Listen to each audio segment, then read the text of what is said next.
there's a deep joy and satisfaction, even if he hasn't got there yet. The fact that that turn seems to be one of the most joyous ones for me. Yeah, I need a bag, bruh. Send it through quickly. I'm making his dog like I'm in the big leagues. Yeah, I told him I'ma hit it out of stands. I deserve another 100. Welcome back to another episode of the Married Game Podcast. We're the voice you trust when it comes to lust, and we are who you hire when she lacks desire. And guess what? Some of you guys like croquet and some of you guys like tennis. Well, today we have my buddy Dennise. Dennise Crosby, what's up, man? Good to see you. Up? Dennise from The Authentic Man.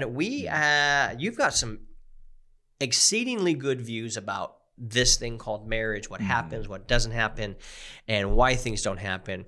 One of my favorite analogies when you and I recorded a podcast before, which I was telling you, I don't know if we published it or not, but this one will be published by next Friday for sure. Love it. And the other one is a follow-up if we haven't done it already. But here's what I think would be really fun is the analogy that you taught me. There's a concept we say people test what they want to trust.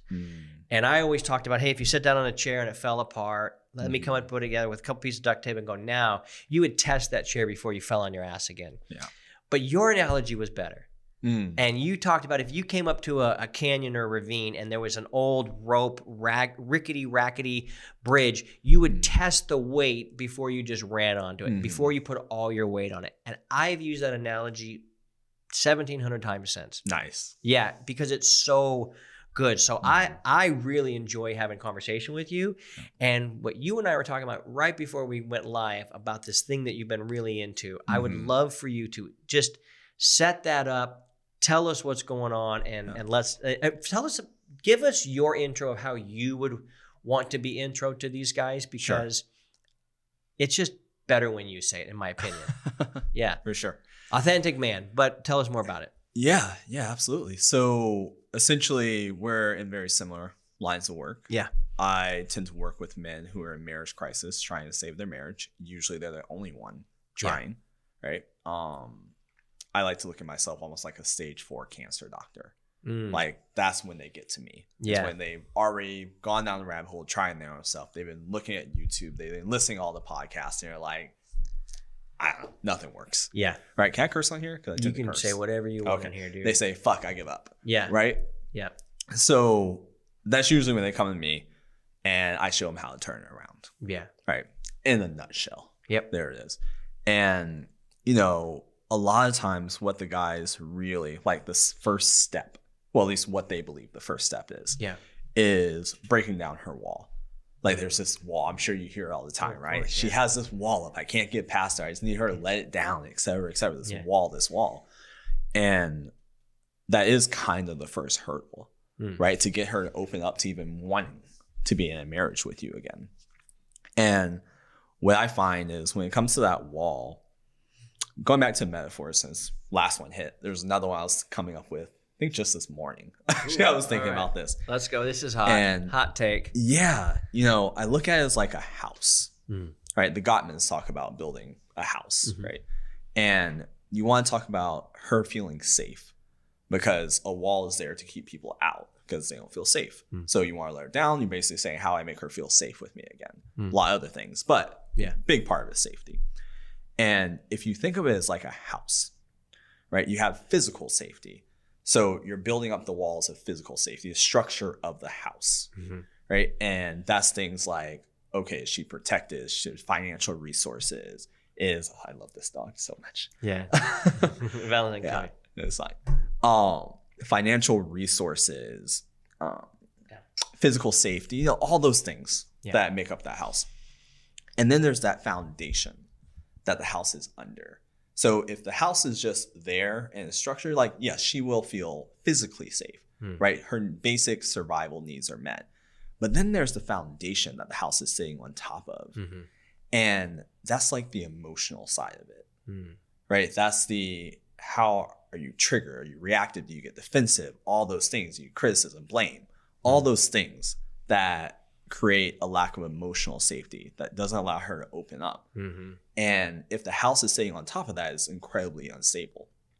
right? So you get the guys who are far more in their masculine, who are able to go out there and kill it, crush it. Yeah. But there's no connection. There's no emotional safety. Yeah. But then you get the other side with the guys who can create a great foundation.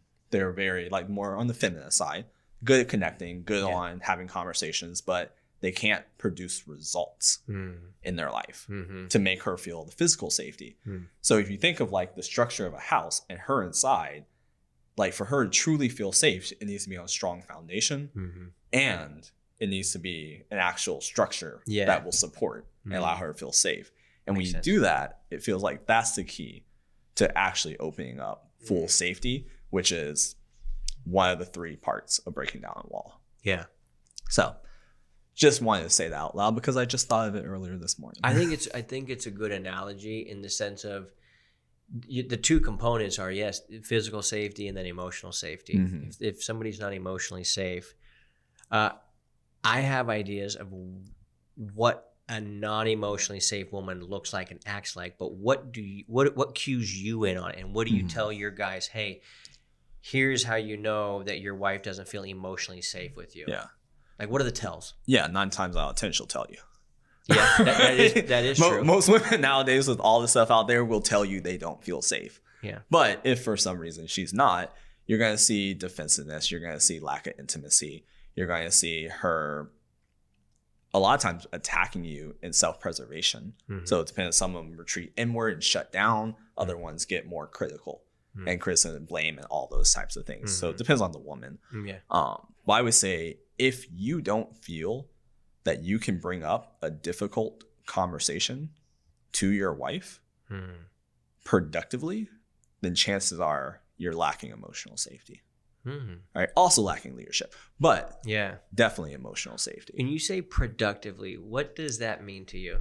It means where by the end of the conversation, even if it gets messy, you walk out of it better than when you walked in.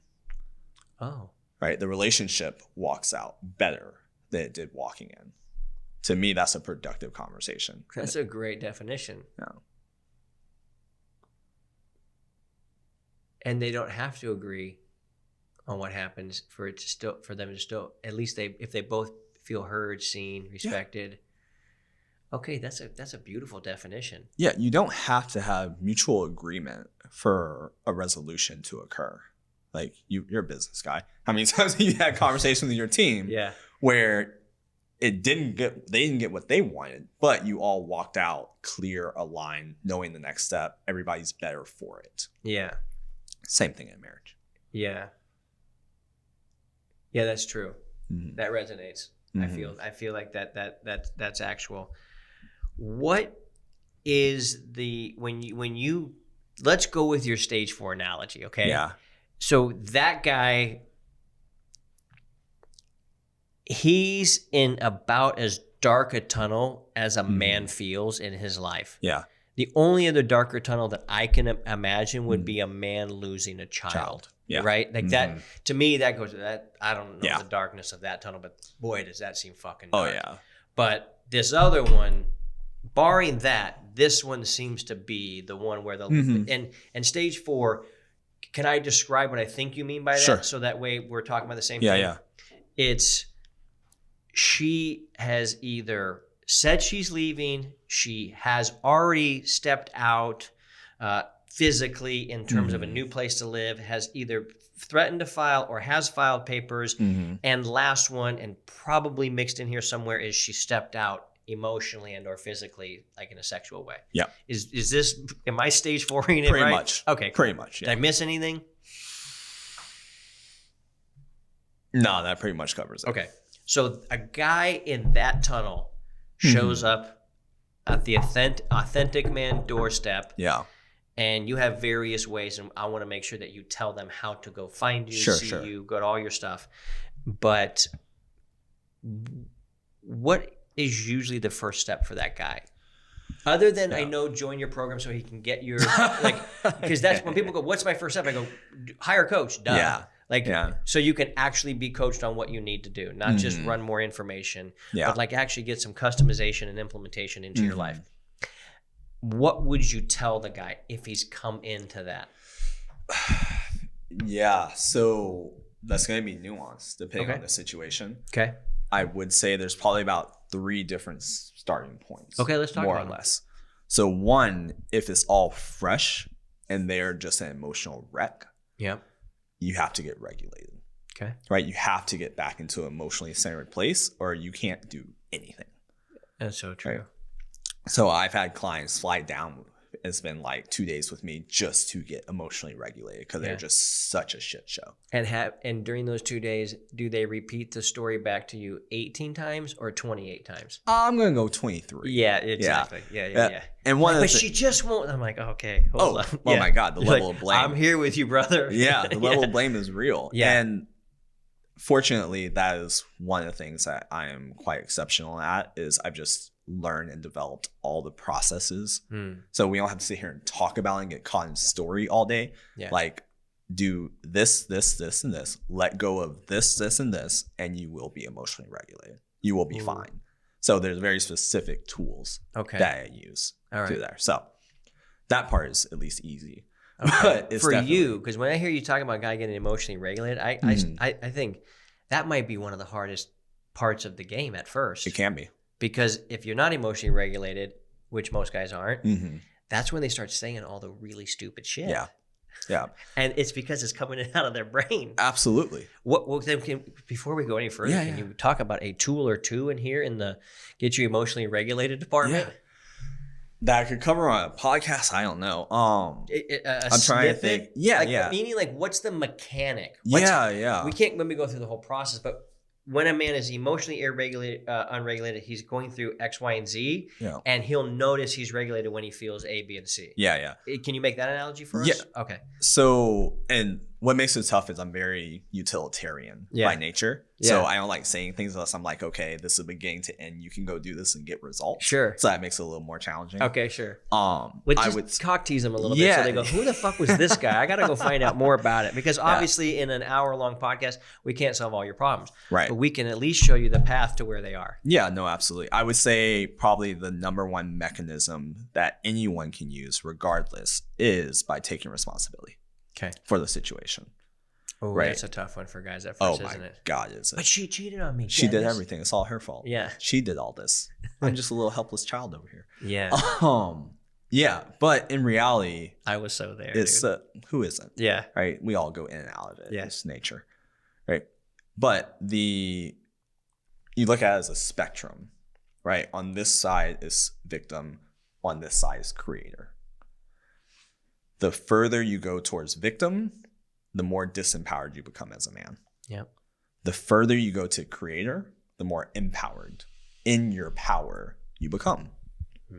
So for no other reason than that, whether it's right, wrong, good, bad, whoever gives a fuck, but the more you step into, I created this is my responsibility, I'm the one who has to fix this. You unlock the power. You let go of the stories. You step out of victim. And that is probably the fastest path to emotionally regulating yourself on your own. I agree 100%. Yeah. That was worth this whole podcast. If I said it this morning, I want you to know how real this is for me. Yeah. Even this morning, I was just pissed off about something, and I had to keep saying, but you being pissed off means you're a victim. So how long are you gonna live in victimville, fuckface? Yeah. And it's like, I don't want to live here at all. And it's like, well, you created it. Yeah. It's like, I know. So as soon as I was able to finally tell myself 37 times to get back over to Creatorville, all my emotion was. And it's hard. It's tough. Hard because by saying you have evidence to be over here, right? 100%. And by saying you created it, it means you have to look at yourself. And particularly as a man, it forces us to look at our results. Right? Because looking at what we create is looking at the results, which is the sum total of all our choices leading up to this moment. And that sucks. Yeah.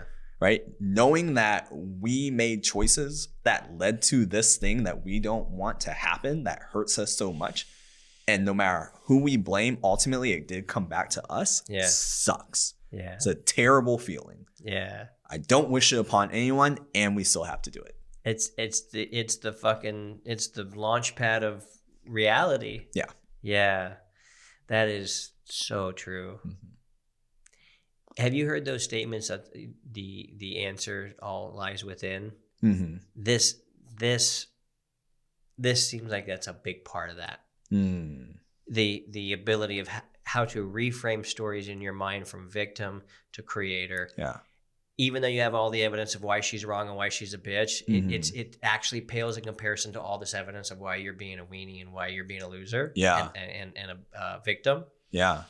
It is, wow. Yeah, and we have all the evidence on her side because that's the easier place to look. Yeah. So that's what we're focused on. But for every single thing that she has done, if you retrace those steps of why she would have done it, it will come back to you. Guaranteed. That's the most jagged little pill ever to swallow. Yeah. And it's the one that sets you free. Oh, Dennise, this is beautiful. Yeah. Okay. So that guy needs, the first step is emotional regulation. What's the next phase? Well, so we already hit it. It's responsibility. Okay, got it. Right? The person needs to take responsibility for the situation because they're stuck in victim. Yeah. Right? So that's definitely a piece of it too. The other one is that they just haven't had any results.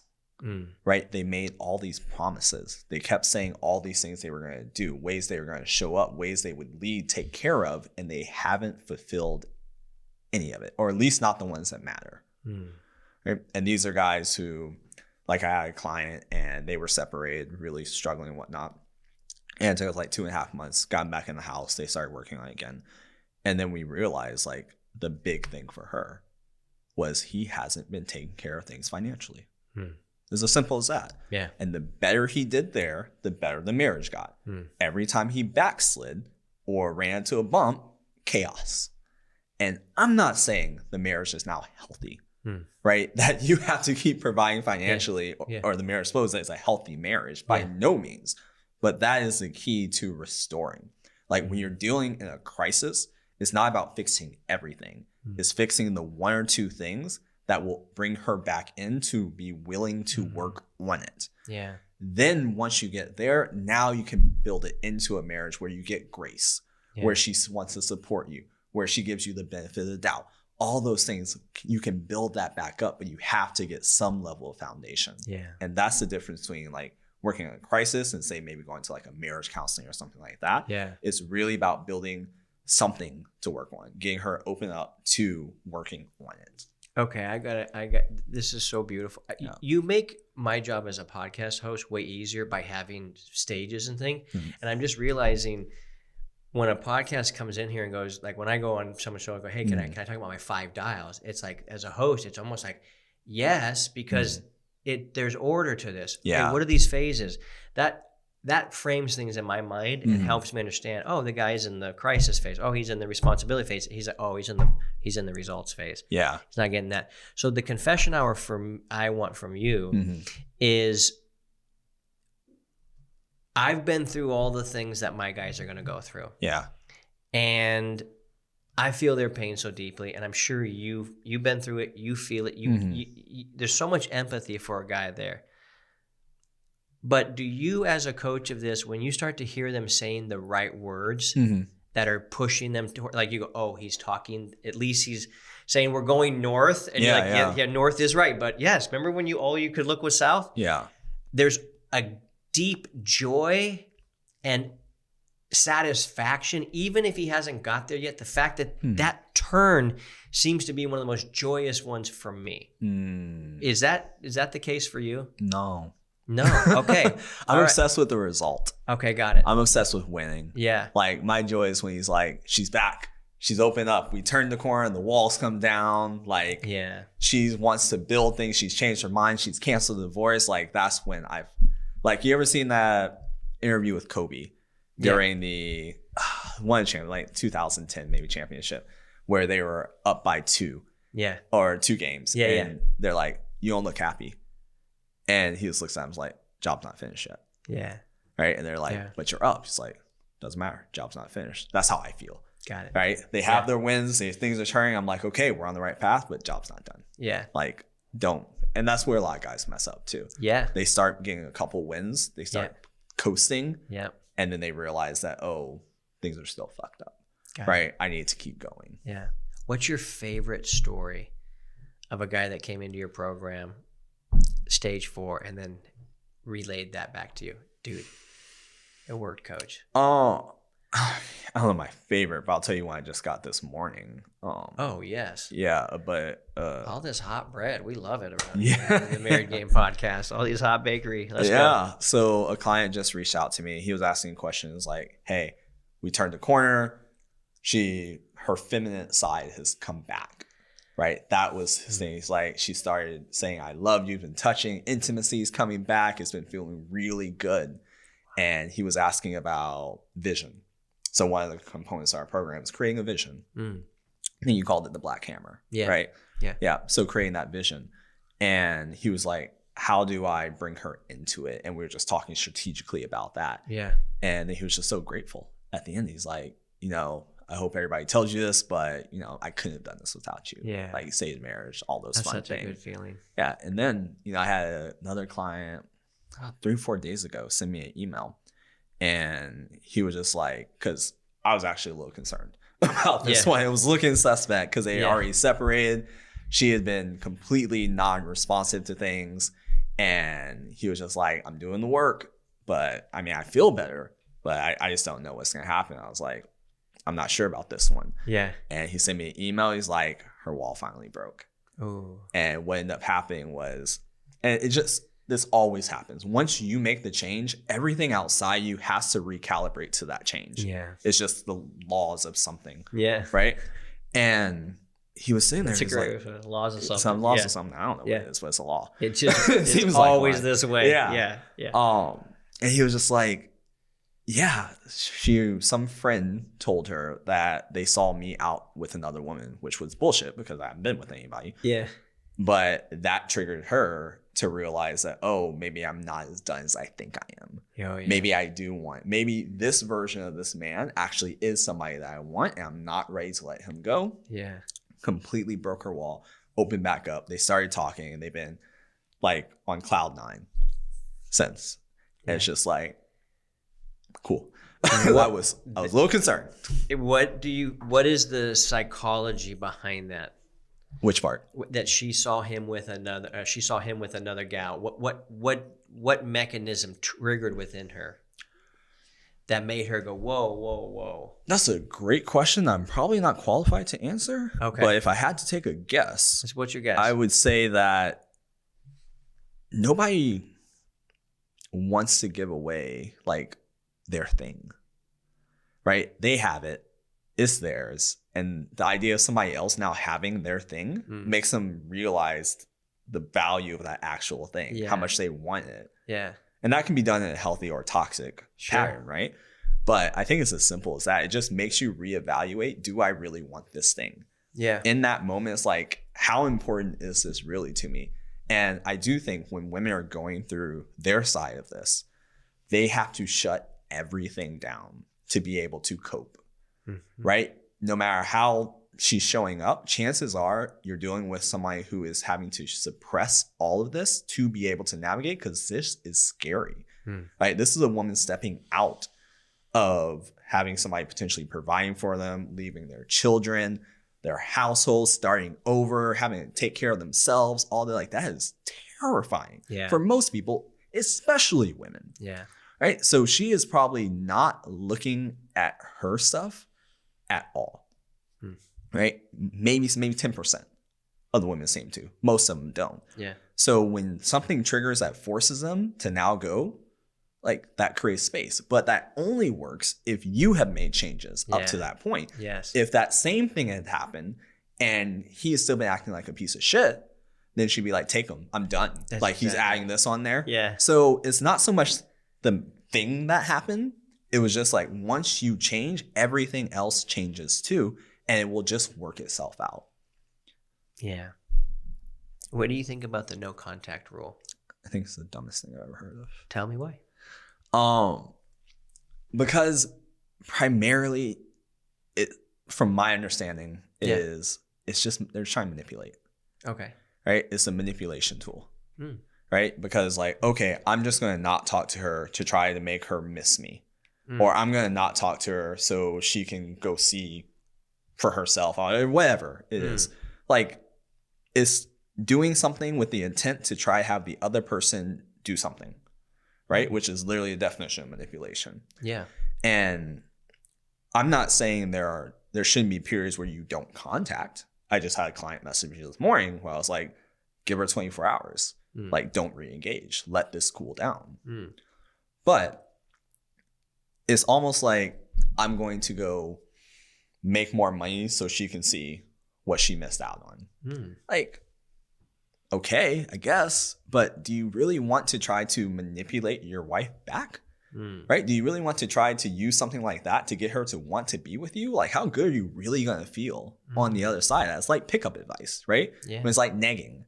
Like, I guess, like, it does create like some cool banter and some polarity, but is that the person that you really want to spend time with? Someone you have to like neg to show interest in you? Yeah. Like, I don't know. That's just my personal thing. Like, maybe it works for people. I don't know anybody who successfully got results from no contact. Yeah. But I don't know. What's your opinion on it? Well, I think what you've hit on are the negative aspects of why people would do that. And I would agree with you if you're doing it for those reasons. Yeah. What I've discovered in telling people to no contact for a minimum of 30 days is those might be byproducts, but they are not why we're doing this. For me, I go, bro, I recommend it highly. I think it's one of the most effective tools we've ever used. And here's why. I have to help a man break his addiction of leaning on her. So it's actually not for her. Yeah. I go, bro. I go, how am I supposed to not talk to her? And I go, does that sound like an empowered statement or a disempowered statement? That you need this crutch or else you can't live. Like that's not attractive. That's not, if you can't self-soothe or have your own identity because of yourself, and you can't soothe yourself, and you have no self-control because of all these urges, those are like the 3 death marks of a man that is not actually attractive. Almost like breaking codependency. Exactly. Okay. Is this particularly for separated couples? This is the only way I recommend this. If she's left or she's leaving or she says, I no longer want to be with you, then the answer is it's always for the guy. For a regular marriage, fuck no. I would never tell a guy, like, if they're married and talking, then conversate. But if she's like, here's the divorce papers, I'm seeing somebody else, I'm done with you, that's when I recommend it. I see. Okay, so getting the ex back. So dealing with a guy with stage 4, I'm assuming that there might be people that have already gotten papers or she's already moved out, that type of thing. Yeah. So when I go, okay, we got it. And it's basically what I think is a tool for emotional regulation. Yeah. To learn how to self-soothe. That makes sense. And in that particular use case, I could see it being very effective. Yeah.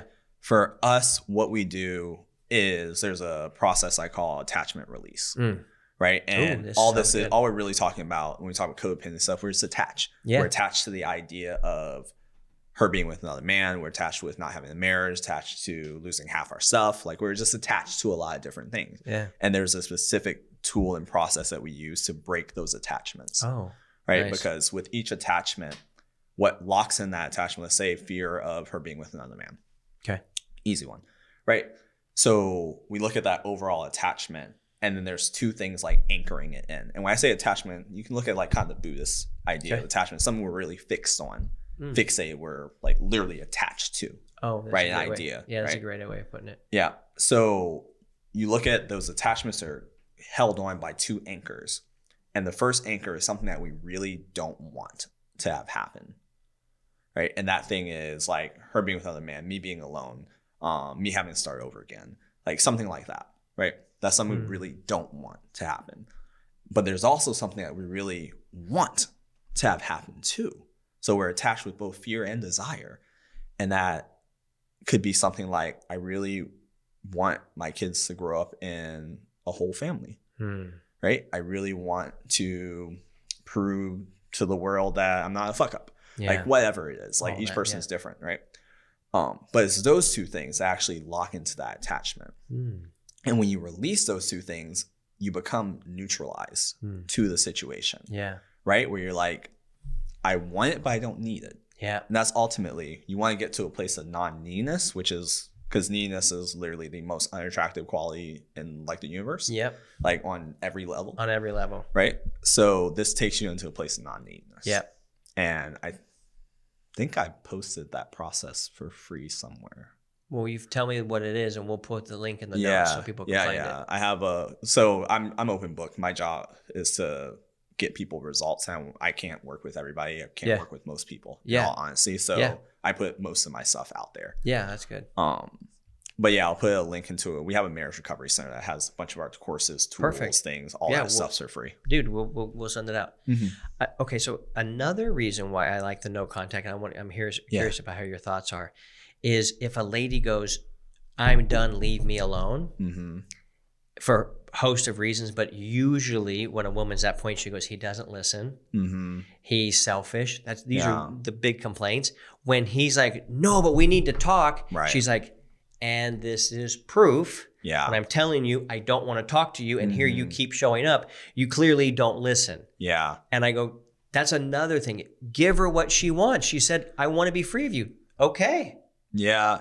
So it's it's never a manipulation tool. Although I know that there's strategy in it but here's the other bottom line. Byproducts for sure. Here's the other bottom line though.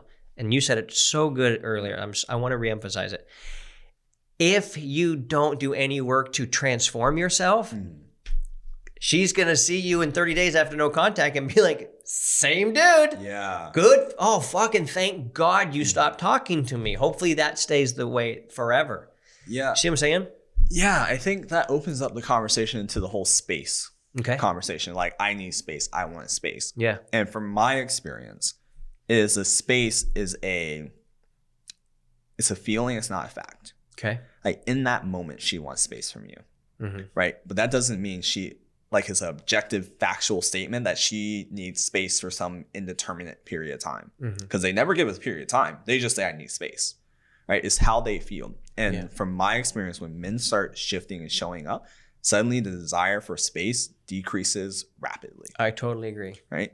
So I do think if someone is not able to control themselves, and all their communication basically comes down to different forms of begging and blaming, which is usually what most men are communicating, either overtly or subtly, like blame or begging. Yeah. Then yes, stop. Yeah. Right. You're better off saying nothing than doing what you're doing. Yeah. And I guess this is probably the big difference between you and I is you probably do this too, actually, but we go really deep into like what to say, like how to handle each situation, kind of give them play-by-play support. Yeah. So that without just doing the no contact, like they're doing contact, but we're making sure they're doing the right contact at all times. Yeah. And we're saying like, okay, this is how you need to respond. These are the things you need to do, et cetera, et cetera. Yeah. So we give like bumpers and bowling, like to make sure they don't do anything too crazy. Yeah, that makes sense. So if I wasn't doing that, then I probably would lean more to, hey, take a window of silence for a while while we go embed some things into you and all that. So it makes sense. Yeah, I think we look at it we look at it the same way, in the sense, if a gal says, I'm done, I've broken up with you and I've moved on, I'm getting a divorce fee, I'm moving on, I do this, that's the only time I would say we need to put this. And it's not always. And it has to be with the understanding of, dude, if you want your ex back or you want the sex back with we got to get you back. Yeah. And you being codependent is fucking disgusting. Yeah. As a man. Yeah. So yeah, it's so beautiful. What would you say? Will you share that analogy about why men are so defensive and why they're so triggered? You talked about the wounds and stuff. I thought that was such a beautiful way of framing it. I have no idea what I said, but I'll just talk about it. Can I tell you the analogy? And then it's the one where you talk about if somebody pokes you and you have wounds everywhere. Yeah. So I just got that straight from Don Miguel Luis or whatever. Okay. It's like straight from his book. Oh, cool. Well, I heard it from you, so I'm giving you credit. Cool. I'll take it. So essentially the things that cause us to get triggered typically, right? I mean, attachments are part of it, but specifically triggers, those come from wounds. Wounds come from the past. And essentially something happened at some point in time in our childhood or young adults or whatever happened. But that thing created a wound inside of us. Like one of my major wounds growing up was in 5th grade. I got stood up for a double date with this girl that I was like obsessed with, right? Major wound. It gave me a not good enough. It gave me there's something wrong with me wound. And I built the majority of my life from that point forward trying to fix myself, right? Which was awesome because it took me down personal development for me to who I am today. But it also created this gaping hole inside of me that could never be filled, right? That could never be satisfied. I could never allow myself to feel good about myself because there was always something that needed to be fixed, right? Every belief comes with a double-edged sword. How did you fix that? Me and every other guy watching, hey, listen, I'm fucking right with you. I'm wanting to know what the answer is too. Yeah. Because I know I got wounds in there too. I'm like, when you're talking, I'm like, oh, probably got some of those. Yeah. How do you get over them? It took a long time. A lot of different work. I mean, was there any big punchline that you had to, I was thinking this and I realized I was wrong and I needed to think this? I mean, yes and no. Okay. So you can look at like there's those core wounds, like those fundamental things that happened, such as being stood up, being abandoned as a child, like divorced parents, those core wounds. Okay. And then you have more of the later in life stuff. Okay. These can be fixed relatively quickly. Like those are the processes I primarily give my clients to fix those top of mind wounds. The deeper ones, it's challenging, right? Because I mean, you name it, I've done it. Like done the Tony Robbins, I've done the plant medicines, I've done the spiritual shit. I've done them all, right? And it just is layers. There's just layers because essentially these wounds, what end up happening is the rest of your personality, your identity, your life gets built on top of it. So you have to deconstruct so many different layers to get to that bottom that like it takes a commitment to moving past it. And the modality doesn't really matter at the end of the day. I found modalities that I think are really good and powerful that I use on myself and I'll use on clients. But there are plenty of other modalities that can take you there. It's more about your commitment to let it go and heal, right? Why are we so afraid to let go? Because it's fucking scary. Well, why is it so scary? Because we built our entire identity off of it. We built our ego is based off of it. Our sense of who we are is now built on that. And if you change something fundamental about who you are as a person, everything that's built on top of it has to change. And for our most powerful ability as human beings, our ability to adapt, and yet our greatest fear is changing, right? It's very odd, but it's just us as humans. And letting go of these core stories of our lives requires such deep change. I resisted it for so long because letting go of that story meant I had to acknowledge my own greatness as a man. And if I acknowledge my own greatness, I mean, I have to go do something. I had to go share it. And that was terrifying. I'm sure you heard the poem, like our deepest fear is not that we're inadequate, but we're great beyond all measures, right? It's that same thing. And it's a lot. It's just a lot. I'm right in the middle of that season and like in so many areas of my life. And this is why you're speaking is really resonating with me. I'm like, motherfucker, I'm having to let go of so many stories.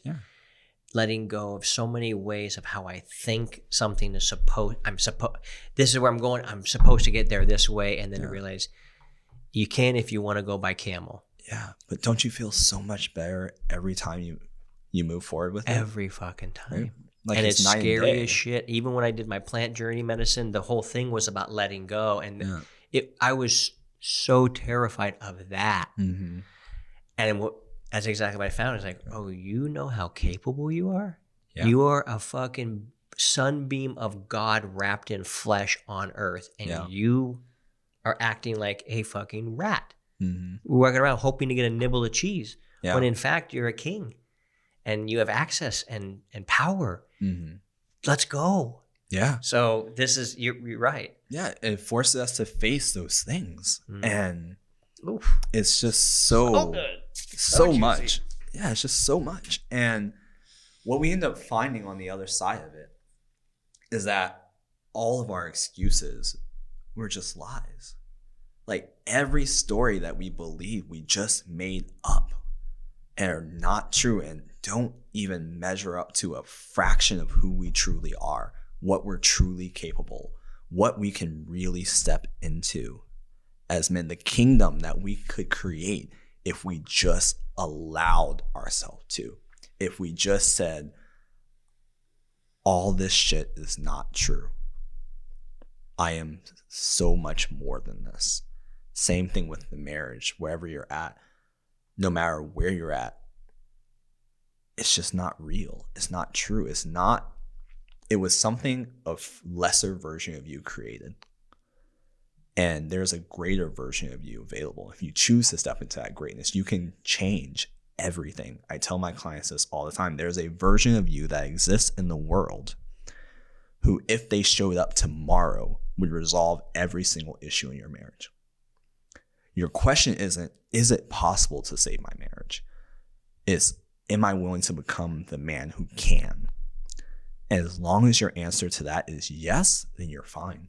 You can do anything and get the result. I'm going to leave it at that. That was beautiful. And I hope you guys go listen to a lot more Dennise Crosby, as you can see why I wanted him on the show and wanted to be able to connect with this. This is the acceptance of how great you really are and the pushing away of all the bullshit lies that you've believed. This is the season I'm in, the essence of everything that I believe right now, and it's you really spoke to it. So thank you. Absolutely. It's a pleasure to have you on. Will you tell everybody where they can get more of you and have their minds expanded, washed, clean, cleansed, all the good fun stuff that you just did now? Yeah. On YouTube, we have Authentic Man channel, just Authentic Man. You can go to the website. We post marriage, like I give away most of this stuff for free just because my mission is to help men regardless of their situation. So you can find it on YouTube, you can find it on the website. You can email me, Dennis@authenticman.com. Like I'm an open book. So yeah. I'm here to support. Nice, man. What about where do you have any socials or anything? Or if they would go to the one spot you want them to go to, where is it? Just go to YouTube channel. That's probably your best bet. The Authentic Man? Yeah, Authentic Man on YouTube. Is there a "the" in front of it, or is it just Authentic? No, it's just Authentic Man. Authentic Man, YouTube. Yeah. And you just have tons of videos there. Okay. Tons of videos. Can you tell I'm bad at this? I never do it. Yeah. I'm not used to promoting myself. It's great, man. I love it. Well, I want them to, these are things that when you and I talked last time, I remember going, oh, that was there's just these little shifts. And you go, I don't get here if I don't get the little, and it's all of them. And you really spoke to some of them today. I'm really excited about it. So, gang, go follow Dennise. Go to Authentic Man on YouTube. Watch his videos. I'm sure everything is there if they want to be a part of a community or if they want you to coach them. All that good stuff is there, right? Okay, so it's all there. Going there. Wow. This one was beautiful. This was good. This was a nugget that I think you guys will be chewing on for a while. I know I will. And it's so beautiful. So beautiful, Dennise. And I told you this when we connected last time. I was like, there's not a lot of guys doing what you and I do. Like really do it with I call it with blue flame thinking or first principles thinking. It's why you have an opinion about something, but the reason I asked you about it is because I can tell you put some thought into it. And I am really excited about my ideas because I've really thought about them. I go, here, and I've had hundreds of guys to practice all this stuff on with results, which is all I care about as well.